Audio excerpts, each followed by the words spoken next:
Ayo subscribe channel YouTube Novel Azkabina.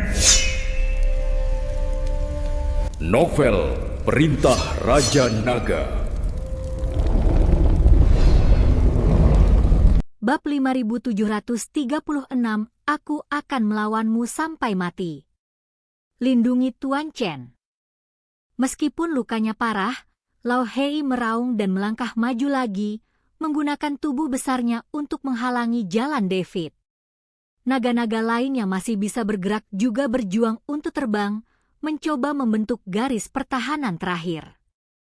Namun, tanpa dukungan formasi pertempuran, masing-masing naga tampak sangat rentan menghadapi Sol Devourer. Minggir! Dengan lambaian tangannya, sang pemakan jiwa mengirimkan gelombang kejut jiwa. Beberapa naga yang menyerbu tersambar petir seakan-akan oleh palu raksasa tak terlihat, menjerit sambil terhempas mundur, cahaya jiwa mereka meredup, jelas tak tertolong.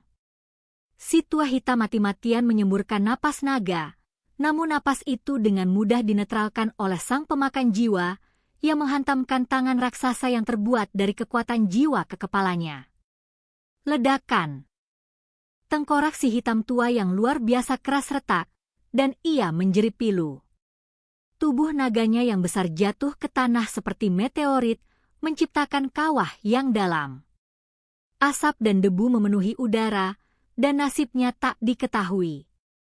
Si hitam tua. David menyaksikan tanpa daya saat Lao Hei menderita luka parah saat melindunginya, dan rasa sakit yang menyayat hati serta amarah yang tak tertahankan hampir melahapnya. Dia membencinya. Dia membenci ketidakmampuannya sendiri. Aku benci kesombonganku sendiri. Kalau saja aku tidak terlalu percaya diri dan bersikeras untuk bertarung satu lawan satu, kalau saja aku tidak meremehkan kekuatan mengerikan dari Sol Devourer, situasinya tidak akan jadi seperti ini. Perasaannya yang sebelumnya sangat kuat dan menakutkan telah berubah menjadi lelucon belaka ketika dihadapkan dengan kenyataan kejam saat ini. Selalu ada orang yang lebih mampu darimu, dan selalu ada sesuatu yang di luar pemahamanmu. Pada akhirnya, ia membayar harga yang mahal untuk masa muda dan kesombongannya. Sosok hantu Sol Devourer sudah dekat, dan niat membunuhnya yang mengerikan hampir membekukan darah dan jiwa David. Dia menatap wajah buram yang terbentuk oleh kebencian, pada api hijau pucat yang menyala dengan ejekan dan kekejaman, dan hatinya dipenuhi oleh kebencian dan keputusasaan. Apakah saya benar-benar akan mati di sini? Tidak. Dia tidak bisa mati. Liu Sue masih menunggunya. Gerbang surgawi baru saja didirikan, dan Ciun baru saja memulihkan tubuh fisiknya. Masih banyak yang harus dia lakukan. Didorong oleh naluri bertahan hidup dan keengganan terakhir, David memeras sisa kekuatan abadi yang kacau di tubuhnya dan bahkan mulai membakar esensi jiwa sucinya yang telah rusak. Pedang pembunuh naga memancarkan getaran yang menyedihkan, dan pada bilahnya, 5 elemen cahaya, riak ruang waktu, dan bahkan jejak ritme Luo Dao Agung yang hampir tidak dapat dirasakan, secara paksa dipadatkan sekali lagi. Ini adalah serangannya yang terakhir dan paling gila. Dasar anjing tua pemakan jiwa. Masuklah ke neraka bersamaku. Dengan mata merah dan penampilan seperti orang gila, David, yang menghunus pedang pembunuh naga, menyerbu ke arah penguasa pemakan jiwa yang berada tepat di depannya bagaikan mengat yang tertarik pada api. Pukulan pengisap. Sang pemakan jiwa mencibir. Jauh di dalam jiwanya, sebuah titik kegelapan yang ekstrim mulai mengembun. Itu adalah inti dari kekuatan jiwa aslinya. Ia akan memusnahkan jiwa David sepenuhnya dalam satu serangan. Bentrokan terakhir antara keduanya akan segera terjadi. Pada saat kritis ini, mutasi dan regenerasi berdengung. Seluruh burial Abyss of Souls mulai bergetar hebat tanpa peringatan. Itu bukan getaran yang disebabkan oleh pertempuran, tetapi getaran yang lebih dalam yang berasal dari sumber ruang ini. Di atas langit merah gelap Burial Sol Abyss, sebuah celah raksasa tiba-tiba terbuka, membentang di seluruh bidang pandang. Di balik celah itu, bukan lagi kehampaan yang gelap gulita, melainkan cahaya bintang yang tak berujung, menyilaukan, luas, dan megah. Pilar cahaya bintang yang murni dan suci, dipenuhi dengan pemurnian tertinggi dan napas kehidupan, jatuh seperti bima sakti dari surga. Mengabaikan jarak di angkasa, cahaya itu langsung menembus penghalang Burial Abyss dan bersinar dengan ketepatan yang tak tertandingi pada tubuh jiwa Soul Devourer yang hendak bertabrakan dengan David. Ah! Ini cahaya pemurnian bintang. Bukan. Saat dia dihantam pilar cahaya bintang, sang pemakan jiwa mengeluarkan teriakan melengking yang belum pernah terjadi sebelumnya, dipenuhi rasa sakit dan ketakutan yang luar biasa. Jiwanya yang luar biasa kokoh, seolah berhadapan dengan musuh bebuyutannya, mulai mendidih, meleleh, dan menguap dengan dahsyat. Rasa sakit yang berasal dari sumber jiwanya sejuta kali lebih dahsyat daripada serangan fisik apapun. Perubahan mendadak ini tiba-tiba menghentikan serangan David yang sudah siap bertarung sampai mati. Ia mendongak dengan takjub. Sambil menatap pilar cahaya bintang yang turun dari langit, memancarkan aura yang familiar namun aneh, dan pada Soul Devourer di dalamnya, melolong. Kesakitan saat jiwanya tampak menipis, pikirannya hampir kosong. Apa yang terjadi? Siapa ini? Apakah Anda turun tangan dan menyelamatkan mereka pada saat genting ini? Bab 5737 keras kepala sampai akhir. Itu dia? Bagaimana mungkin dia ada di sini? Tidak. Mustahil. Suara sang pemakan jiwa dipenuhi dengan getaran putus asa, seakan-akan dia telah melihat sesuatu yang lebih mengerikan daripada kematian. David menatap tak percaya pada perubahan mendadak ini. Perasaan linglung karena hampir selamat membuatnya hampir tidak dapat berdiri. Meskipun terluka, ia menatap langit berbintang yang tak berujung di balik retakan. Di tengah cahaya bintang yang menyilaukan, sosok yang samar namun agung perlahan muncul. Sosok itu tampak tersusun dari cahaya bintang yang tak berujung, dengan hukum-hukum bintang yang luas mengalir di sekelilingnya. Wajahnya yang spesifik tidak jelas, tetapi memancarkan keagungan dan kesucian. Namun, hal itu menanamkan dalam diri semua makhluk hidup yang hadir, termasuk roh-roh pendendam yang mengamuk, rasa kagum dan ketidakberartian yang mendalam. Itu Tuan Roh Api. David terkejut. Dia merasakan aura itu tak lain dan tak bukan adalah aura dari Dewa Bintang Roh Api. Tak disangka, di saat genting ini, Raja Roh Api kembali melancarkan aksinya. Saat sosok cahaya bintang itu muncul, suara lembut namun agung seakan berasal dari balik langit, bergema di seluruh Burial Abyss. Pemakan jiwa, kau telah melanggar aturan surgawi, mencuri sumber jiwa, mengganggu ketertiban alam bawah, dan bahkan mencoba melahap orang terpilih yang ditakdirkan untuk malapetaka. Kejahatanmu pantas dihukum. Suaranya tenang, namun seperti penghakiman terakhir. Setiap kata mengandung kekuatan hukum, menghantam sisa-sisa jiwa yang mulia surgawi pemakan jiwa, membuatnya gemetar semakin hebat. Tidak. Tuan Bintang, ampuni nyawaku. Aku tahu aku salah. Aku bersedia menerima hukuman apapun, aku hanya memohon ampuni nyawaku. Sang pemakan jiwa tak lagi peduli dengan martabat yang mulia surgawi. Layaknya orang kusta yang mengibaskan ekornya dan memohon belas kasihan, ia dengan panik bersujud kepada sosok di langit berbintang. Jiwa itu terpelintir dalam cahaya bintang, tampak sangat lucu dan menyedihkan. Soul Devourer tahu bahwa dia bukan tandingan Fire Spirit Star-Lord. Melihat sang pemakan jiwa, yang tadinya begitu sombong dan menghajar mereka hingga babak belur beberapa saat sebelumnya, kini begitu rendah hati dan ketakutan, rasa frustrasi dan amarah David yang terpendam pun menemukan jalan keluar.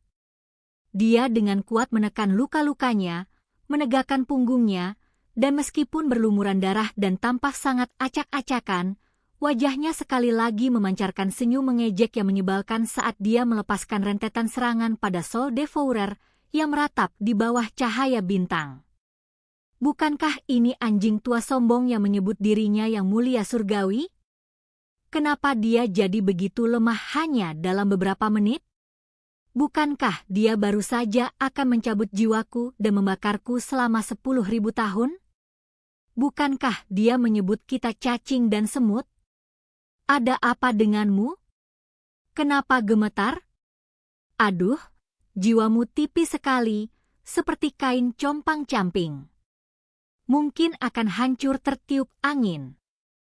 Kemana perginya kesombonganmu itu? Tunjukkan pada Senior Fire Spirit Star-Lord. Oh, aku lupa, kau hanya berani menggonggong beberapa kali di depan kami semut. Begitu kau melihat orang yang benar-benar penting, kau langsung menjadi pengecut tak bertulang punggung.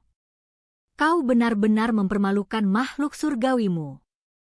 Masih minta ampun? Kamu tahu caranya minta ampun sekarang? Di mana kamu sebelumnya? Sudah kubilang, sudah terlambat. Bajingan tua yang jahat dan sangat bejat sepertimu pantas ditangkap oleh Dewa Bintang Roh Api Senior dan dibakar hidup-hidup. Tidak, dibakar hidup-hidup dalam lampu jiwa. Dia akan membakarmu selama 10.000 tahun. David mengumpas sekeras-kerasnya hingga ludahnya hampir mendarat di wajah sang pemakan jiwa. Dia mencurahkan seluruh rasa frustrasinya karena dipukuli sampai mempertanyakan keberadaannya, kemarahannya karena melihat rekannya terluka, dan kelegaannya karena lolos dari situasi putus asa ke dalam rentetan kata-kata sarkastis ini.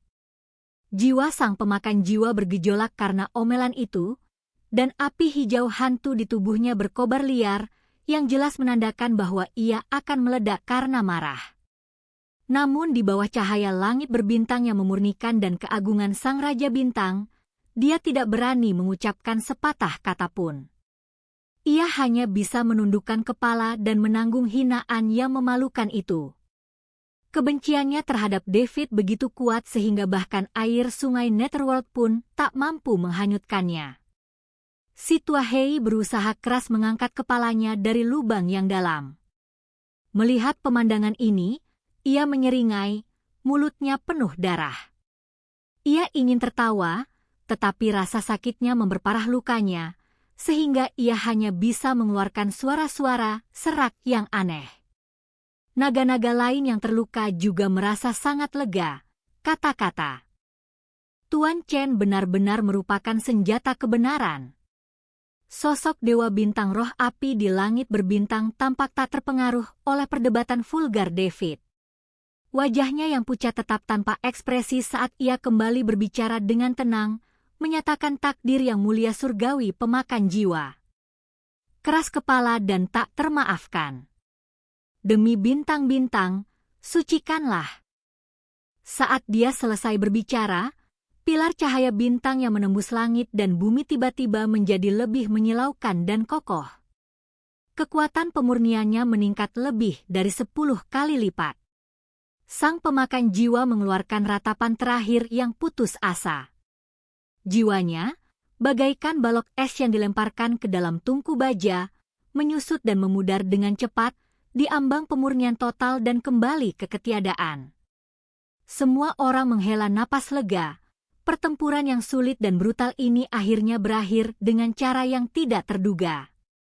Namun, ketika semua orang mengira situasinya sudah selesai, ledakan di atas burial abis, di samping celah yang dibuka oleh pilar cahaya bintang. Tanpa peringatan, keretakan spasial lain, lebih dalam dan lebih ganas, terbakar dengan amukan api iblis hitam, secara paksa dirobek oleh kekuatan tirani yang tak tertandingi. Tekanan yang mengerikan, sangat panas, ganas, dan dipenuhi aura kehancuran dan kekacauan, menyapu keluar dari retakan yang baru muncul seperti tsunami, seketika mengencerkan rasa kesucian dan pemurnian yang dibawa oleh pilar cahaya bintang.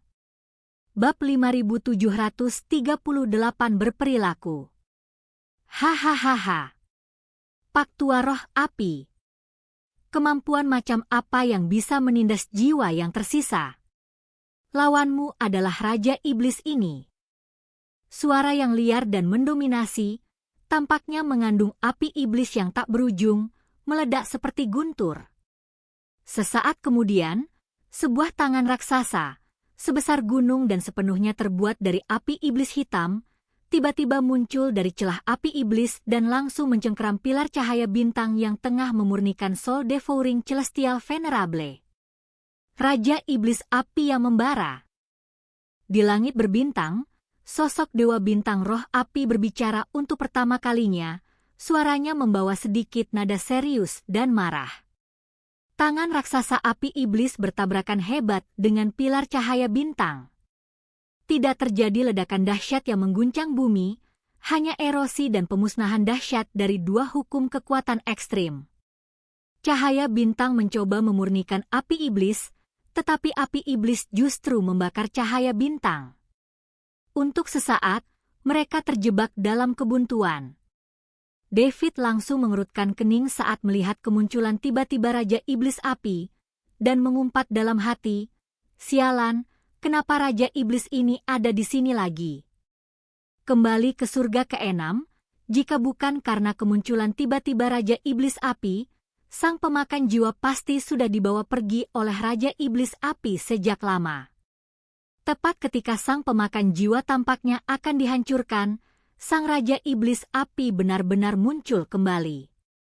Memanfaatkan kebuntuan ini, yang mulia surgawi pemakan jiwa, yang akan dimurnikan sepenuhnya, masih memiliki sedikit kekuatan jiwa primordialnya. Seolah-olah sedang memegang sedotan, ia menjerit tajam. Tiba-tiba terlepas dari sebagian pengekangan cahaya bintang, ia berubah menjadi garis hitam yang hampir tak terlihat dan langsung masuk ke lautan darah mendidih di bawah, menghilang tanpa jejak. Hahaha. Aku selamat. Aku selamat. Kegembiraan liar dan kebencian berbisa sang pemakan jiwa setelah selamat dari musibah samar-samar terpancar dari kedalaman lautan darah, penguasa bintang roh api. David, dasar bocah nakal. Dan kau sampah. Tunggu saja. Aku bersumpah tidak akan berhenti sampai aku membalaskan dendam ini. Setelah aku pulih, aku akan membuatmu membayar 100 kali lipat. Perubahan peristiwa yang tiba-tiba ini menjerumuskan David dan pasukan naga, yang baru saja bersantai, kembali putus asa.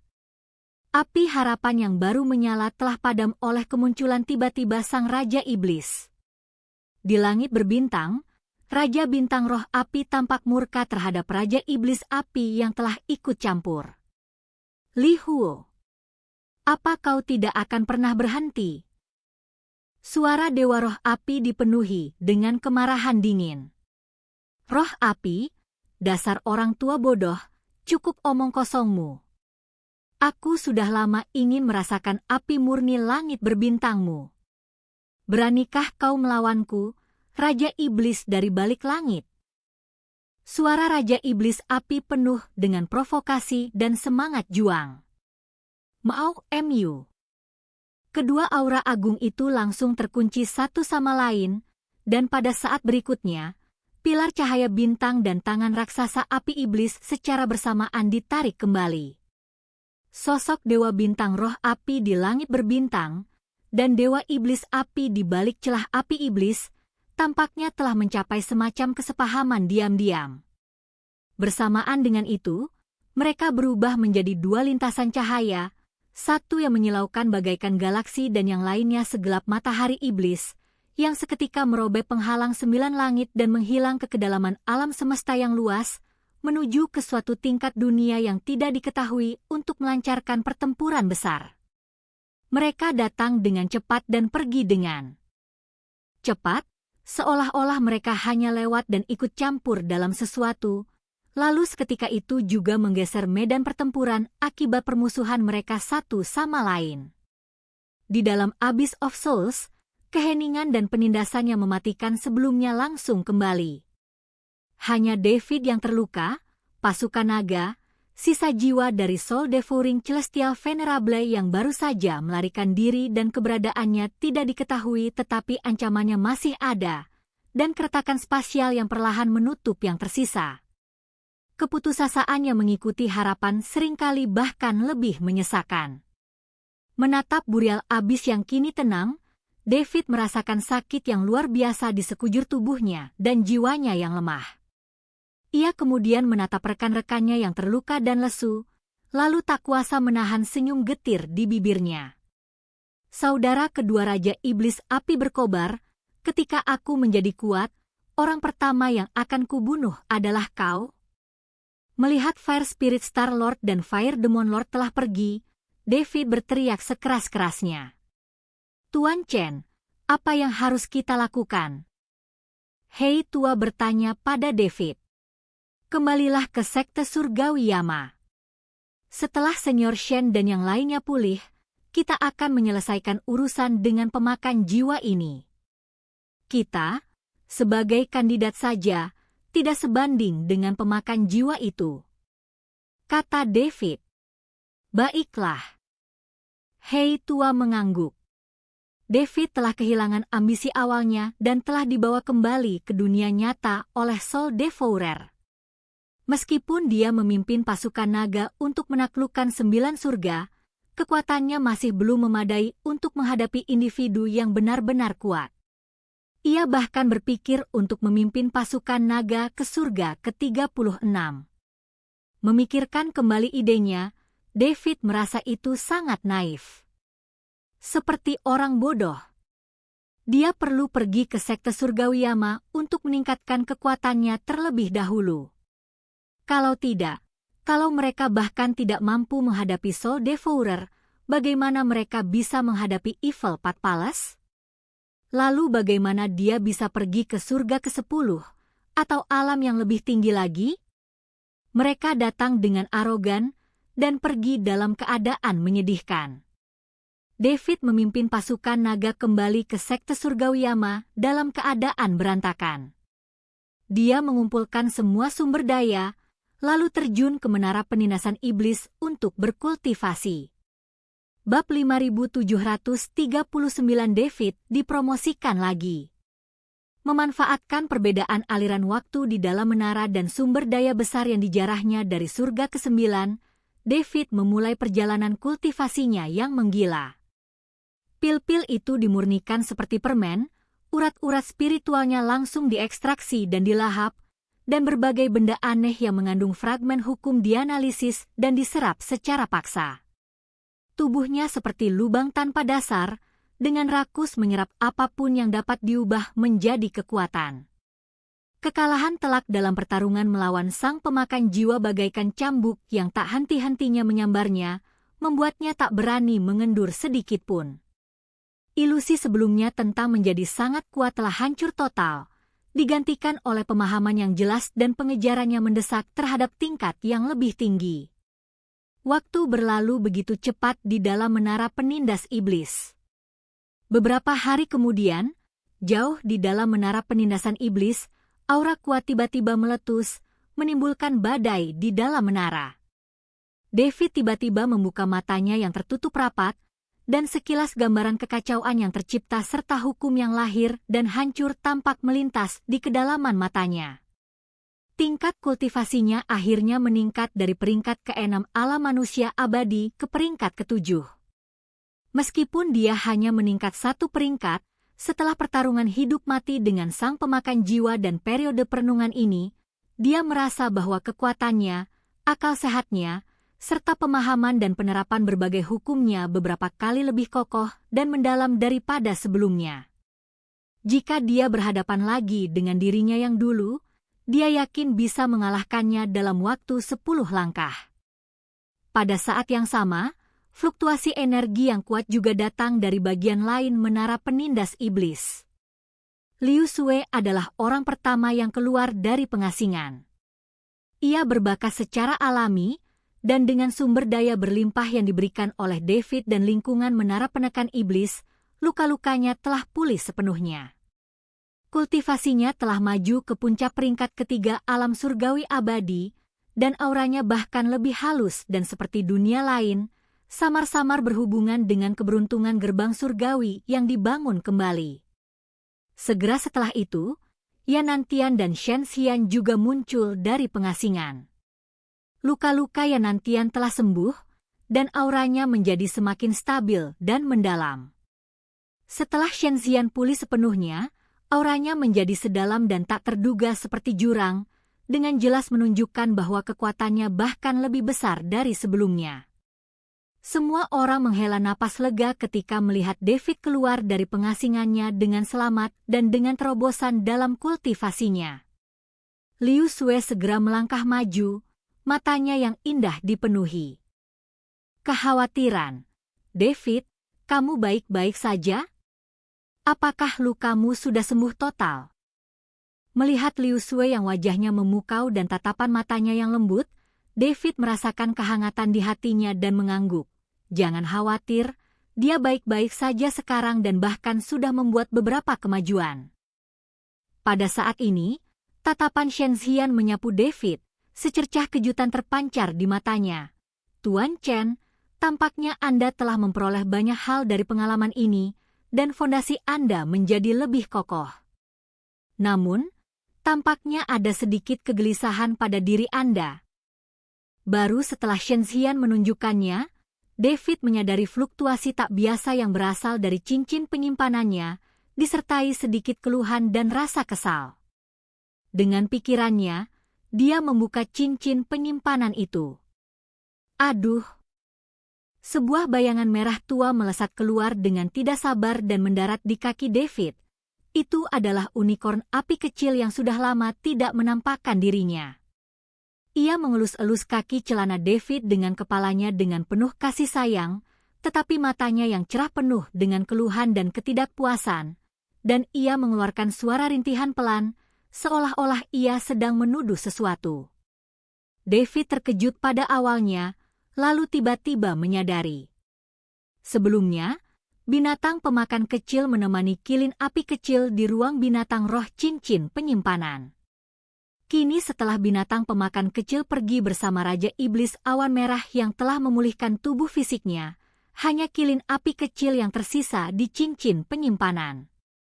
Mengingat sifatnya sebagai binatang yang secara alamiah membawa keberuntungan dan menyukai keramaian, ia tentu merasa sangat kesepian dan terkekang, dan tidak ingin lagi tinggal di dalam lingkaran penyimpanan yang terpencil itu. Kilin api, binatang dewa. Seru Yanantian kaget. Shen Xian dengan hati-hati mengamati kilin api kecil itu, kilatan cahaya berkelebat di matanya. Tuan Chen, kilin api ini adalah binatang keberuntungan kuno dengan potensi tak terbatas. Ia masih dalam tahap awal dan membutuhkan banyak binatang iblis dan harta langka untuk memberinya makan agar pertumbuhannya lebih cepat. Jika kau bisa mengolahnya, ia pasti akan sangat membantumu di masa depan.